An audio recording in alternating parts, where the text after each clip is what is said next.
तो हेलो दोस्तों, नमस्कार। स्वागत है आप सभी का आपके अपने YouTube channel the PCM vision में। दोस्तों, आज के इस वीडियो के माध्यम से हम लोग क्लास 11 हिंदी इलेक्टिव जो आज आप सभी का एग्जाम है उसके मोस्ट VVI वायरल क्वेश्चन को डिस्कस करेंगे, जो कि आप सभी के बोर्ड एग्जाम में डायरेक्ट देखने को मिलेगा। तो वीडियो पे आप लोग अंत तक बने रहिएगा और चैनल पे पहली बार आए तो चैनल को सब्सक्राइब अवश्य कीजिएगा। तो चलिए शुरू करते हैं और एक एक करके सारे क्वेश्चन को देख लेते हैं। तो देखिए दोस्तों, सबसे पहले यहाँ पे आपका एक गद्यांश दिया गया है। इस गद्यांश को आपको ध्यान पूर्वक पढ़ना है और क्वेश्चन नंबर 1 से लेकर के 5 तक के उत्तर को देना है। तो इस गद्यांश को आप लोग पढ़ लीजिएगा, बहुत ही आसान गद्यांश है, आपको आसानी से समझ में आ जाएगा। इसके जो क्वेश्चन दिए गए उसके उत्तर को मैं आप सभी को डायरेक्ट बता देता हूं, ठीक है। देखिए, पहला क्वेश्चन है कि प्रस्तुत गद्यांश का उचित शीर्षक दीजिए। तो इस गद्यांश को अगर आप लोग पढ़िएगा तो पता चलेगा इस गद्यांश में विद्यार्थी के बारे में बताया गया है, विद्यार्थी के लक्ष्य के बारे में बताया गया है, ठीक है। तो इस गद्यांश का उचित शीर्षक हो जाएगा विद्यार्थी का लक्ष्य। ऑप्शन नंबर ए इसका करेक्ट आंसर होगा। उसके बाद देखिए, अगला क्वेश्चन है कि भारत की उन्नति किस पर निर्भर करती है। तो भारत की उन्नति विद्यार्थियों पर निर्भर करता है। ऑप्शन नंबर सी इसका करेक्ट आंसर होगा। उसके बाद देखिए, अगला क्वेश्चन है कि राष्ट्र के प्रति अपने कर्तव्य का निर्वाह एक विद्यार्थी कैसे कर सकता है। तो विद्योपार्जन करके कर सकता है, यानी कि विद्या को अर्जन करके कर सकता है। तो इस क्वेश्चन का करेक्ट आंसर होगा ऑप्शन नंबर ए। उसके बाद देखिए, अगला क्वेश्चन है कि विद्यार्थी को किस दृष्टि से अपने जीवन का निर्माण करना चाहिए। तो इसका करेक्ट आंसर होगा राष्ट्रीय दृष्टिकोण से। ऑप्शन नंबर सी इसका करेक्ट आंसर होगा। उसके बाद देखिए, अगला क्वेश्चन है कि छात्रों को कब राजनीतिक क्षेत्र में कदम रखना चाहिए। तो छात्रों को अपने आप को योग्य बनाने के बाद राजनीतिक क्षेत्र में कदम रखना चाहिए। ऑप्शन नंबर ए इसका करेक्ट आंसर होगा। उसके बाद देखिए, उसके बाद आपका यहाँ पे एक पद्यांश दिया गया है। इस पद्यांश को आपको ध्यानपूर्वक पढ़ना है और क्वेश्चन नंबर 6 से लेकर के 10 तक के प्रश्नों के उत्तर को देना है। तो इसको भी आप लोग पढ़ लीजिएगा। मैं इसके डायरेक्ट क्वेश्चन के आंसर को बता देता हूँ। तो देखिए, छठा क्वेश्चन है कि चांद ने आदमी को अनोखा जीव क्यों कहा है। तो इसलिए कहा है क्योंकि वह उलझने अपनी बनाता है, ठीक है। ऑप्शन नंबर ए इसका करेक्ट आंसर होगा। उसके बाद देखिए, अगला क्वेश्चन है कि गगन का चांद कवि से कब बातें कर रहा है। तो ये आपका रात में। ऑप्शन नंबर ए इसका करेक्ट आंसर होगा। उसके बाद देखिए, अगला क्वेश्चन है कि प्रस्तुत पद्यांश का उचित शीर्षक दीजिए। तो प्रस्तुत पद्यांश का उचित शीर्षक हो जाएगा कवि और चांद। ऑप्शन नंबर ए इसका करेक्ट आंसर होगा। उसके बाद देखिए, अगला क्वेश्चन है कि गगन शब्द का पर्यायवाची शब्द क्या है। तो गगन शब्द का पर्यायवाची शब्द नभ हो जाएगा। ऑप्शन नंबर बी इसका करेक्ट आंसर होगा। उसके बाद देखिए, अगला क्वेश्चन है कि चांदनी रात में कवि क्या करते हैं। तो चांदनी रात में कवि स्वप्न देखते हैं, सपना देखते हैं। ऑप्शन नंबर ए इसका करेक्ट आंसर होगा। यह हो गया आपका पद्यांश का क्वेश्चन। अब जो आपका 11 नंबर से क्वेश्चन स्टार्ट हो रहा है, 11 नंबर से लेकर के 20 नंबर तक, यह है आपका अभिव्यक्ति और माध्यम का क्वेश्चन, जो कि आप सभी के बोर्ड एग्जाम में डायरेक्ट पूछा जाएगा। हो सकता है आपका पद्यांश और गद्यांश ना आए, लेकिन जो आपका यहाँ पे अभिव्यक्ति और माध्यम है और जो आपका किताब का क्वेश्चन है, इसे हूबहू आपके बोर्ड एग्जाम में क्वेश्चन देखने को मिलेगा, इसी प्रकार के क्वेश्चन, ठीक है। तो देखिए, क्वेश्चन क्या है 11 नंबर का कि विज्ञान वरदान अथवा अभिशाप विषय पर निबंध लिखने के लिए आप किस शैली का प्रयोग करेंगे। तो यहाँ पे आपका विचारात्मक शैली का प्रयोग किया जाएगा। ऑप्शन नंबर 20 का करेक्ट आंसर होगा। उसके बाद देखिए, अगला क्वेश्चन है कि निबंध लेखन के माध्यम से निबंध लेखक कि किस गुण को परखा जा सकता है। तो उसके ज्ञान और अनुभव के गुण को परखा जा सकता है। ऑप्शन नंबर ए इसका करेक्ट आंसर होगा। उसके बाद देखिए, अगला क्वेश्चन है कि निम्नलिखित में से क्या कार्यालय पत्र की एक विशेषता हो सकती है। तो इसकी विशेषता हो सकती है संक्षिप्तता। ऑप्शन नंबर 20 का करेक्ट आंसर होगा। उसके बाद देखिए, अगला क्वेश्चन है कि रिपोर्ट में दी गई जानकारी का स्वरूप कैसा होना चाहिए। तो रिपोर्ट में दी गई जानकारी का स्वरूप तथ्यात्मक होना चाहिए। ऑप्शन नंबर सी इसका करेक्ट आंसर होगा। उसके बाद देखिए, अगला क्वेश्चन है कि किसी बैठक के लिए प्रस्तावित कार्यों की क्रमबद्ध सूची क्या कहलाती है। तो इसे कार्य सूची कहा जाता है। ऑप्शन नंबर डी इसका करेक्ट आंसर होगा।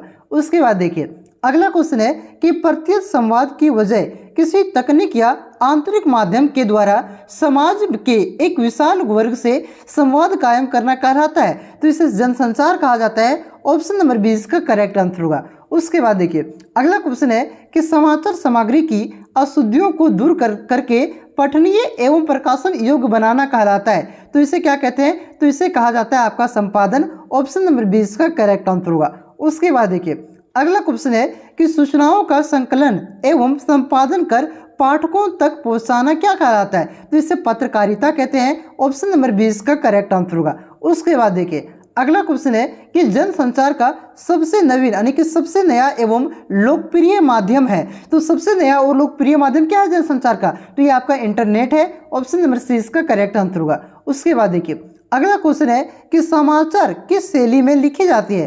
तो समाचार उल्टा पिरामिड शैली में लिखा जाता है। ऑप्शन नंबर ए इसका करेक्ट आंसर होगा। अब देखिए आपका ये जो कवियांश दिया गया है आपके पाठ्य पुस्तक का कवियांश है। जो कविता सेक्शन में आपका कविता है उसी से यह कवियांश को लिया गया है। इसको आपको पढ़ना है और क्वेश्चन नंबर 21 से लेकर के 23 तक के प्रश्नों के उत्तर को देना है। तो इसको आप लोग पढ़ लीजिएगा। मैं इसके क्वेश्चन के आंसर को डायरेक्ट बता देता हूँ, ठीक है। देखिए क्वेश्चन आपका कि प्रस्तुत पंक्तियों के कवि कौन है? तो प्रस्तुत पंक्तियों के कवि सूरदास हैं। ऑप्शन नंबर 20 का करेक्ट आंसर होगा। उसके बाद देखिए अगला क्वेश्चन है कि गोपियों के अनुसार कृष्ण को कौन प्रिय है? तो गोपियों के अनुसार कृष्ण को मुरली प्रिय है। ऑप्शन नंबर 6 का करेक्ट आंसर होगा। उसके बाद देखिए अगला क्वेश्चन है कि नंदलाल ही नाना भांति नचवाती में कौन सा अलंकार है? तो इसमें आपका अनुप्रास अलंकार है। ऑप्शन नंबर 6 इसका करेक्ट आंसर होगा। उसके बाद देखिए अगला क्वेश्चन है कि अरे इन दोहुन रह ना पाई से दोहुन से कबीर का क्या आशय है? तो यहाँ पे हिंदू और मुसलमान आशय है।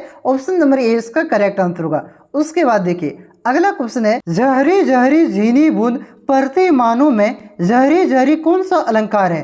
तो इसमें आपका पुनरुक्ति प्रकाश अलंकार है। ऑप्शन नंबर ए इसका करेक्ट आंसर होगा।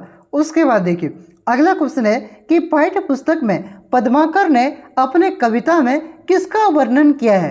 तो यहाँ पे ऋतुओं का वर्णन किया है। ऑप्शन नंबर ए इसका करेक्ट आंसर होगा।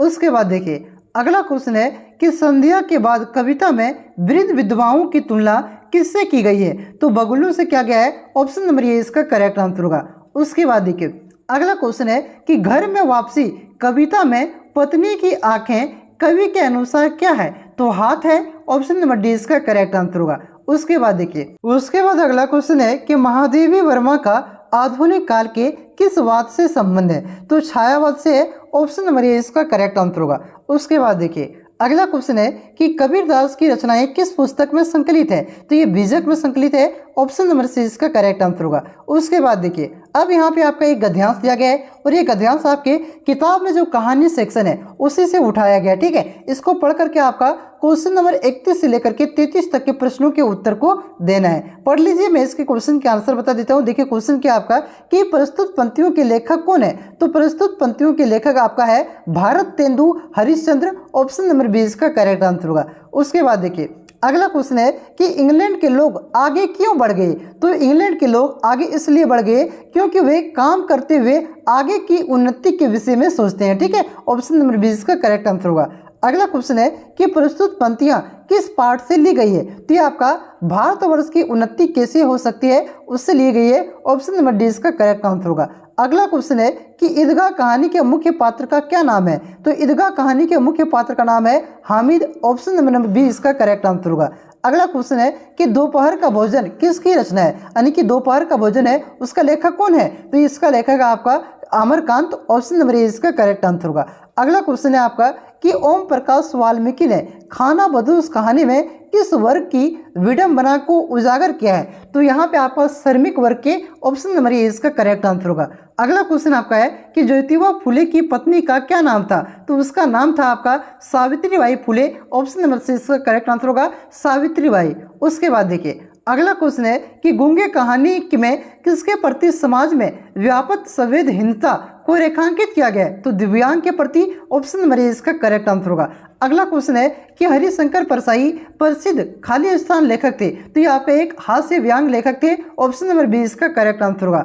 अगला क्वेश्चन है कि प्रेमचंद की सभी कहानियां किस पुस्तक में संकलित है? तो संग्रहित है। तो ये आपका मानसरोवर में। ऑप्शन नंबर डी इसका करेक्ट आंसर होगा। अगला क्वेश्चन है कि अंडे के छिलके मोहन राकेश द्वारा लिखित एक प्रसिद्ध खाली स्थान है। तो एक प्रसिद्ध एकांकी है। ऑप्शन नंबर 20 का करेक्ट आंसर होगा। अगला क्वेश्चन है कि अंतराल भाग 1 में हैसुन की कहानी अपनी जुबानी पाठ में हेसुन के जीवन की किस अवस्था की चर्चा की गई है? तो उसके बचपन और युवा अवस्था की चर्चा की गई है। ऑप्शन नंबर ए इसका करेक्ट आंसर होगा। अगला क्वेश्चन है कि मकबूल फिदा हेसुन को कला के किस क्षेत्र में प्रसिद्धि मिली? तो ये आपका चित्रकला में। ऑप्शन नंबर ए इसका करेक्ट आंसर होगा। अगला क्वेश्चन है कि आवारा मसीहा उपन्यास किस साहित्यकार के जीवन पर आधारित है? तो ये आपका शरद चंद्र के जीवन पर आधारित है। ऑप्शन नंबर बी इसका करेक्ट आंसर होगा। अगला क्वेश्चन है कि शरद चंद्र के पिता का क्या नाम था? तो शरद चंद्र के पिता का नाम था मोतीलाल। ऑप्शन नंबर ए इसका करेक्ट आंसर होगा। तो यहाँ पे मैंने 45 VVI क्वेश्चन आप सभी को बताया। बोर्ड एग्जाम में तो 40 आएगा, लेकिन यहाँ पे मैंने आपको 45 क्वेश्चन बता दिया जो कि इंपॉर्टेंट था। आपको वो पैसेज और आपका जो शुरू में आपका 10 क्वेश्चन दिया गया था, पैसेज और आपका जो काव्यांश था, उस पर आप लोग फोकस मत कीजिए, वो आपका रिपीट नहीं होगा। जो आपका अभिव्यक्ति और माध्यम का क्वेश्चन था और जो आपका किताब का क्वेश्चन था, वे आपका 100% रिपीट होने के चांसेस है। सारा तो नहीं होगा, लेकिन मान के चलिए ना 5 से 8 क्वेश्चन इस वीडियो से आपको देखने को मिलेगा। ठीक है, तो चलिए मिलते हैं नेक्स्ट वीडियो में। चैनल पे नए हैं तो चैनल को सब्सक्राइब जरूर कीजिएगा। चलिए तब तक के लिए जय हिंद, जय भारत, जोहार झारखंड।